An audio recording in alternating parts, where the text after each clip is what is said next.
সকাল থেকেই ঢাকার আকাশ কালো মেঘে ছেয়ে গেছে। এরপর শুরু হয় গুড়ি গুড়ি বৃষ্টি। 23শে আগস্ট আবহাওয়া অধিদপ্তরের পূর্বাভাসে বলা হয়েছিল, রাজধানী ঢাকা সহ আশেপাশের এলাকায় দিনের বেলায় রোদের দেখা মিলবে না। এছাড়া কোথাও কোথাও হালকা বৃষ্টির সম্ভাবনারও আভাস দেয়া হয়। তবে দিনের তাপমাত্রা অন্যান্য দিনের মতোই অপরিবর্তিত থাকবে।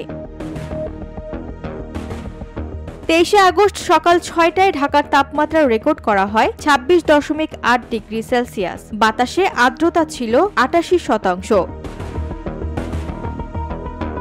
এদিকে দেশের দক্ষিণাঞ্চলের কয়েকটি জেলায় দমকা বা ঝড়ো হাওয়া সহ বৃষ্টি ও বজ্রবৃষ্টির সম্ভাবনা রয়েছে। পূর্বাভাস অনুযায়ী আজ সকাল 5টা থেকে দুপুর 1টা পর্যন্ত খুলনা, বরিশাল, পটুয়াখালী, নোয়াখালী, কুমিল্লা, চট্টগ্রাম ও কক্সবাজার অঞ্চলের ওপর দিয়ে দক্ষিণ বা দক্ষিণ পূর্ব দিক থেকে ঘন্টায় 45 থেকে 60 কিলোমিটার বেগে দমকা বা ঝড়ো হাওয়া বয়ে যেতে পারে।